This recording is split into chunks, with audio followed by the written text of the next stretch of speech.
E aí galera, tudo bem com vocês? Palmeiras perde para o Bahia em jogo muito legal de se assistir lá em Salvador e é o último invicto que caiu. São Paulo vence de virada o Atlético Paranaense no Morumbi, consegue voltar ao G6 e quem sabe não dá para sonhar com uma Libertadores. Corinthians espanta a crise e afunda o Santos numa crise sem fim. Vem comigo para saber mais de tudo isso.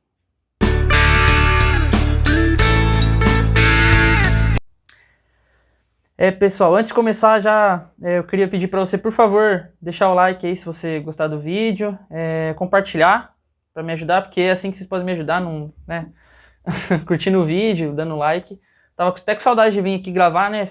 Ficou parado por causa da data FIFA, o futebol brasileiro, mas muito legal agora poder voltar. Vou fazer até vídeo sobre a seleção, né? Que é um tema que tá com bastante gente falando, e vou falar um pouco sobre a minha opinião, que acho que é um pouco diferente da maioria sobre o Carlo Ancelotti, mas isso é para um outro vídeo, né? Vamos abrir o vídeo falando do Corinthians, que teve um clássico, né, lá na Vila Belmiro, Santos e Corinthians. O Santos recebe o Corinthians ali, os dois times muito pressionados, né, obviamente, pelos resultados ruins, pelas eliminações, né, pelos vexames, na verdade, eliminação é algo que é do jogo, né, mas pelos vexames em si, pela situação.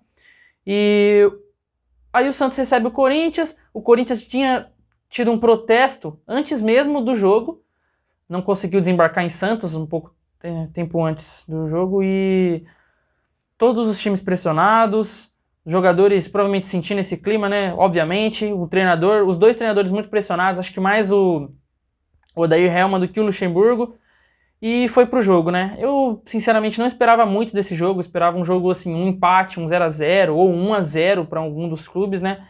Mas teve a parada, como eu já disse, né?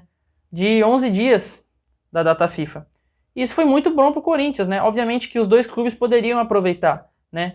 E o Corinthians foi o que aproveitou melhor. O Corinthians voltou, o Luxemburgo fez algumas mudanças no time, né? Tava sem algumas peças-chave, né? Por exemplo, o Renato Augusto, o Paulinho. E aí o time se mostrou interessante, né? Melhorou bastante do que vem apresentando nos últimos jogos. Óbvio que também conta muito a vontade dos jogadores do Corinthians, né? Gostei muito.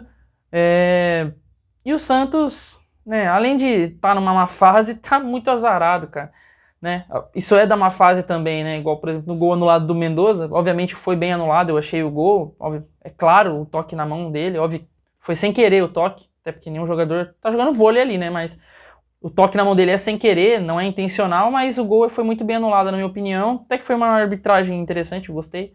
Difícil falar isso hoje, né? Mas eu gostei da arbitragem do jogo. Mas na fase ruim, a bola não entra, o time quando cria, a bola não chega no atacante, quando chega ele não finaliza certo, não consegue concluir em gol. E no Corinthians estava assim, mas mudou tudo ontem, né? Ontem o Yuri Alberto desencantou, realmente fez um gol importante ali num clássico, depois ali uma imagem muito bonita, ele ajoelhado agradecendo ali, provavelmente fez alguma promessa. E é muito legal ver que ele está conseguindo sair dessa má fase. Mesmo eu torcendo pro São Paulo, a gente consegue ver muito potencial nos jogadores dos outros times. E o Yuri Alberto tem tudo para ser um grande camisa 9 no futuro. E também foi muito investimento, né? Uma pressão muito grande para ele. O Corinthians fez uma negociação, né, milionária para trazer ele, mandou o jogador pro Zenit, né? E ele não estava conseguindo retribuir isso, mas ontem, graças ao trabalho duro, como disse o Luxemburgo, eles conseguiram. E aí tem uma situação que não é muito legal, que é obviamente o protesto da torcida do Santos, que jogou alguns sinalizadores dentro do campo. Não sei se foram só sinalizadores, pelo que eu vi, acho que foram, mas né, foi uma situação muito grande e que os jogadores tiveram até que se juntar ali no meio do campo para depois entrar dentro do vestiário, que foi algo bem ruim. Né? Óbvio que eu, sendo torcedor, né, eu não sou nenhum jornalista, nada, então eu entendo muito o lado do torcedor. É triste você ver o time nessa situação, né? Até porque o São Paulo já passou muito por isso, e até passa ainda de vez em quando hoje. Mas é triste, e eu entendo o lado do torcedor, mas realmente isso não é necessário. E não muda nada, né? Vamos ser sinceros, é o que o Luxemburgo falou. O Luxemburgo teve o protesto, né, da organizada do Corinthians ali, até antes do jogo, como eu disse. E ele falou que não foi isso que mudou a postura do Corinthians. Foi o trabalho duro nesses 10 dias de paralisação que o Corinthians teve. E é isso, não adianta. Óbvio que o protesto é bem-vindo, mas com decência, com cuidado primeiramente, né? Você não pode fazer o que você fez, né? É triste e mostra como está o nosso país isso, né? Reflete muito sobre o nosso país, mas vamos falar de coisa boa, né? Falar de futebol mesmo, deixa aí para o CBF discutir isso, STJD, a gente vê depois. Provavelmente vai ter uma punição para Vila Belmiro, né? E quem paga por isso é o torcedor, que às vezes nem tava lá e tava planejando assistir um jogo e não vai poder, porque alguns torcedores fizeram isso e... Vamos falar um pouco agora do Palmeiras, né? Vamos deixar o São Paulo por último. O Palmeiras foi visitar o Bahia em Salvador e eu esperava que seria um jogo muito legal e um jogo difícil pro Palmeiras. Não tô tirando a qualidade do Palmeiras e nem menosprezando o Bahia também, mas o Bahia, ele briga por coisas diferentes que o Palmeiras, obviamente, mas em Salvador o Bahia é muito forte. Se prova isso todos os jogos, mesmo que quando perde, né? Igual perdeu pro Flamengo, se dedica muito. É um time que se entrega tudo em campo realmente quando joga em Salvador, principalmente. E foi um jogo legal de se assistir. No começo o Bahia melhor no jogo, os 15 primeiros minutos ali, depois o Palmeiras foi se acertando, né? E aí conseguindo criar algumas chances, as escapadas do Arthur e do Dudu, principalmente do Arthur pelo lado direito, eram muito boas, estavam dando muito trabalho para os laterais do Bahia. O Mike avançando ali estava perfeito, realmente, ele evoluiu muito nas mãos do Abel Ferreira, o Mike. O time do Palmeiras estava conseguindo se encontrar ali no jogo. Perdão. E jogando bem. O time do Palmeiras não jogou mal o jogo, obviamente, né? Nunca joga mal o time do Palmeiras, muito bem treinado. Mas a bola não estava entrando. E teve chance realmente de fazer o gol, várias chances, mas não fez. Para alguns até fez, né? No chute do Arthur, que é um lance muito polêmico, que até agora está em discussão. Mas a bola não... Eu vou seguir a decisão do juiz, não estou dizendo que a bola entrou, não, até porque as imagens que a gente tem são muito inconclusivas. E o juiz no campo deu que a bola não entrou, beleza, o jogo segue. Palmeiras melhora ali, teve a chance de abrir o placar, óbvio que o Bahia também às vezes deu as suas espetadas, mas não com competência suficiente. E no segundo tempo ali, um jogo mais, né, foi um jogo pegado assim, mas o primeiro tempo foi muito melhor. E no final o Bahia é recompensado com o gol do Tassiano, numa jogada muito bonita do Cauli, que eu queria muito ver no São Paulo, sinceramente, é um jogador que eu gosto. E recompensado mesmo, ele fez uma grande jogada, o Cauli ali no meio campo, a bola sobra, o jogador chuta, não o Cauli, perdão, não vou lembrar o nome dele agora, a bola vem, o Marcelo Lomba espalma ela pro lado, ela sobra no pé do Tassiano, que coloca ela pra dentro, e aí o Bahia vence e derruba o último invicto do brasileiro. Isso, aliás, agora falar é um tema para um vídeo, falar como o Brasileirão é um campeonato equilibrado. O Bahia, com todo respeito, não está brigando pelas mesmas coisas que o Palmeiras e tirou a invencibilidade do Palmeiras.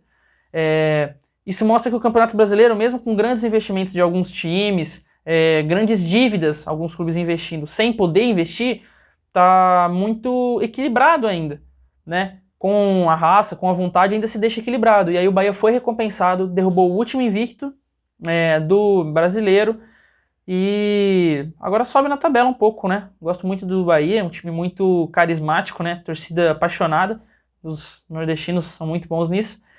E foi recompensado com a vitória, óbvio que não tem nenhuma discussão o trabalho do Abel Ferreira, não tenho nem o que falar, o time não jogou mal, óbvio que é do jogo perder, né? E é normal. O Palmeiras ainda continua, agora o problema é que o Bahia tem a chance, o Botafogo tem a chance de abrir uma distância ali, mas nada que o Palmeiras não possa recuperar no decorrer do campeonato, ainda mais porque tem a janela agora, se reforçar mais ainda, tem uma série de coisas.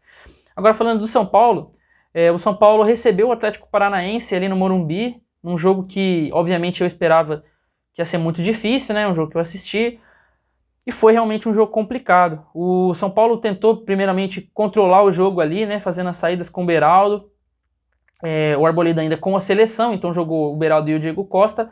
Mas logo no começo do jogo, aos 10 minutos ali, o Vitor Roque abre o placar, uma boa jogada do Atlético Paranaense, que mesmo sem treinador agora, é muito bom time, né? Todo mundo sabe, na minha opinião, é o time mais organizado do país hoje, é o Atlético Paranaense, o time que melhor estrutura financeira, o estádio muito bom, um elenco muito bom, a diretoria muito competente, e aí abre o placar ali, com o Vitor Roque também, promessa, nossa, o futuro do Brasil, Vitor Roque. Um ataque com Vitor Roque e Endrick, vai ser maravilhoso. E abre o placar ali, numa boa jogada do Atlético Paranaense. E aí o São Paulo acorda, porque o São Paulo entra todo jogo desligado. Todo jogo o São Paulo entra desligado. Entra parecendo que o jogo já tá ganho, mas não, obviamente não tá. Daí toma esse gol, o time acorda. O time acordou e logo aos 19 minutos, 9 minutinhos depois, mais ou menos ali, faz o gol com o Gabriel Neves, uma jogada super legal do São Paulo. A bola, o Rafinha dá aquela fatiada ali pra dentro. o zagueiro do Atlético Paranaense tenta afastar, afasta até, mas coloca ali no pé do Caleri, do Luciano, que já coloca o Caleri pra correr, de calcanhar o Caleri ajeita pra ele, o Luciano dá um drible meio que sem querer ali no Thiago Heleno, uma caneta meio que sem querer, ele chuta a bola, bate no zagueiro do Atlético Paranaense e sobra no Gabriel Neves, que dá um lindo voleio, aliás, muito merecido esse gol do Gabriel Neves, gosto muito dele, né, torcedor São Paulino, gosta de quem joga bem, e ele joga sempre muito bem, muita elegância, ele é, nossa, joga muito o Gabriel Neves, mereceu esse gol, para dar mais confiança para ele também, o primeiro gol com a camisa do São Paulo. E aí o São Paulo melhorou no jogo. O Atlético Paranaense, assim, como eu disse, é um grande time. E mesmo sem treinador, deu muito trabalho. Teve bola na trave do Vitor Bueno, teve grandes defesas do Rafael, né? Ele foi menos exigido do que em outros jogos, mas teve sim grandes defesas. Colocar também o Alan Franco, que eu sempre falo mal aqui, falo mesmo, né? Jogou bem hoje. O Diego Costa saiu lesionado ali, aliás, é um problema também. E o Alan Franco entrou, já tava morrendo de medo, né, obviamente. E aí ele consegue, jogou super bem. Depois que ele entrou ali, o Atlético Paranaense teve muitos problemas no ataque, principalmente pelo lado dele. E não conseguiu atacar pelo lado dele especificamente. Ele jogou muito bem. Se ele manter esse nível nos outros jogos, seria maravilhoso. Hoje o São Paulo, os jogadores que não jogam bem, ultimamente jogaram bem, pelo menos decentemente, né? O Alan Franco, o Jackson Mendes, o Alisson... o Alisson não vou reclamar, ele jogou de volante, hoje ele não é volante, né? O Dorival colocou ele improvisado ali de volante, mas jogou muito bem, o time jogou bem. Tá tudo se desenhando, se manter organizado, obviamente, porque não pode se empolgar. A mesma coisa do Santos. O Santos também fez grandes jogos no começo do ano e eu empolguei aqui os torcedores santistas e o time tá assim.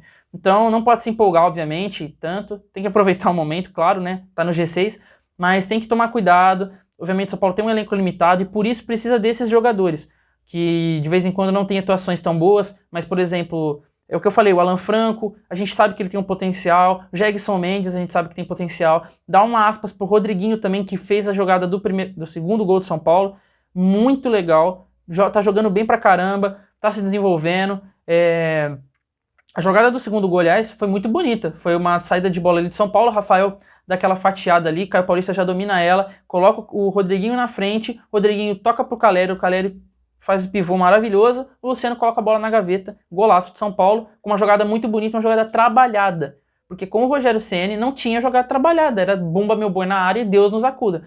Mas o time tá jogando bem, o time tá se encaixando, tá tentando fechar algumas contratações aí, por exemplo, o Savarino, que teve passagem pelo Atlético Mineiro, mas o time tá caminhando, tem que obviamente tomar cuidado, tem aí o Palmeiras pela Copa do Brasil ainda, tomar cuidado aí, agora tem o último jogo ali da Sul-Americana, mas de tabela só, e vamos ver se o São Paulo consegue aí ter um ano próspero.